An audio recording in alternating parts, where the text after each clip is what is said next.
¿Quién llegó primero, la iglesia o la Biblia?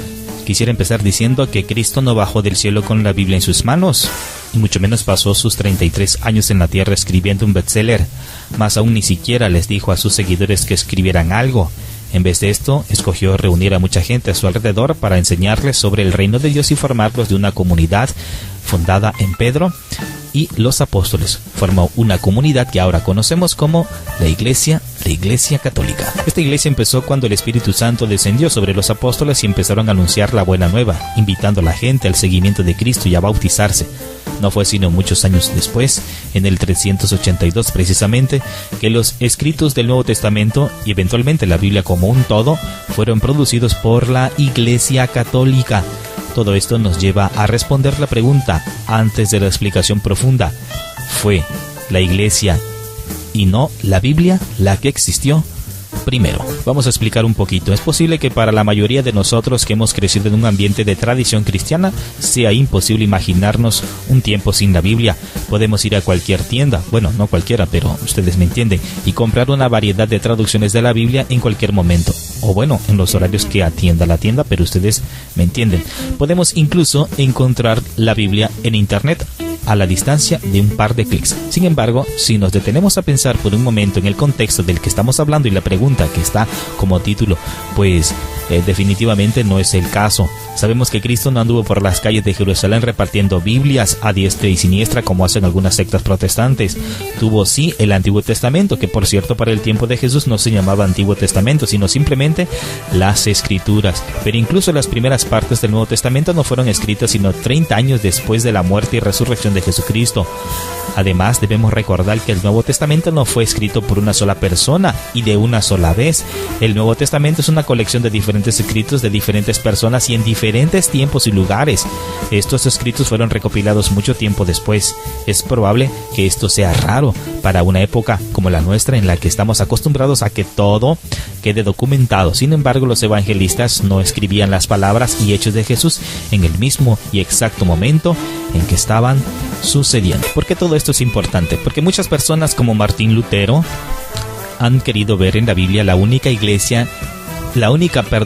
regla y base de las enseñanzas cristianas, la línea de fondo cuando se trata de verificar si algo es verdadero o falso. Pero esto solo podría funcionar si es que la Biblia hubiese existido antes que la Iglesia. Sin embargo, el criterio se cae en pedazos si es que la Iglesia existió antes que la Biblia. Y entonces, primero que nada, sabemos que Jesús vino a fundar una iglesia y le dijo a Pedro: tú eres Pedro y sobre esta piedra edificaré mi iglesia. Mateo 16:18.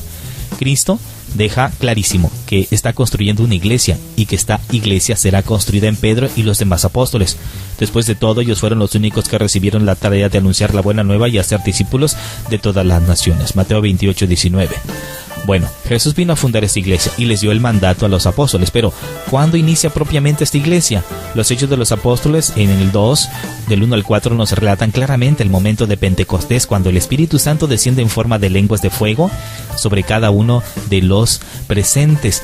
Desciende, seguido de lo cual tenemos a Pedro saliendo como guerrero de la fe a predicar a Jesucristo muerto y resucitado por nuestros pecados. Es la primera vez que el mandato de Cristo, hacer discípulos de todas las naciones, se cumple, dejando como resultado la conversión y bautismo de 3,000 personas que aceptaron el mensaje de Pedro. A través del Espíritu Santo la iglesia nace y por la predicación de los apóstoles la comunidad de los creyentes empieza a crecer.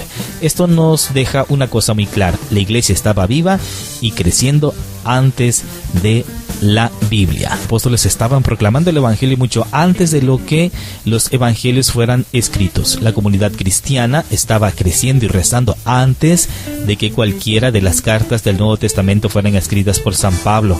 De hecho, todos los libros individualmente del Nuevo Testamento fueron escritos y repartidos desde dentro de la iglesia, y fue la iglesia, específicamente los obispos católicos, quienes tuvieron que decidir después de cientos de años qué libros deberían o no.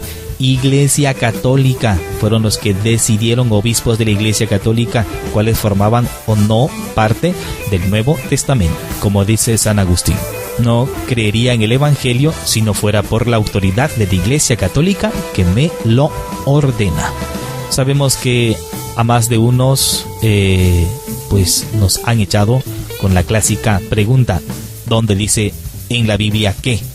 Sin embargo, luego de comprender este punto, se hace evidente que la regla de fe, es decir, el marco referencial en el cual se basaba la iglesia primitiva para juzgar si era algo consecuente con el mensaje de Jesús, no era la Biblia, pues aún no estaba escrita, sino la enseñanza de los apóstoles. Esta enseñanza se encuentra únicamente en la iglesia, específicamente en las enseñanzas de los papas y obispos fijados por Pedro y los apóstoles para que continúen la misión que Cristo les había encomendado. Esta es la razón por la cual San Pablo le dice a Timoteo que la iglesia es pilar y fundamento de la verdad. Primera de Timoteo 3:15. Esta cita bíblica no debe de faltar en la memoria del católico. Lo dice Timoteo, que la iglesia es pilar y fundamento de la verdad, no la Biblia. La iglesia es la iglesia, aquellos que siguen a Cristo bajo el liderazgo de aquellos enviados a proclamar y resguardar el Evangelio, el Papa y los obispos, la que garantiza la verdad de la Biblia.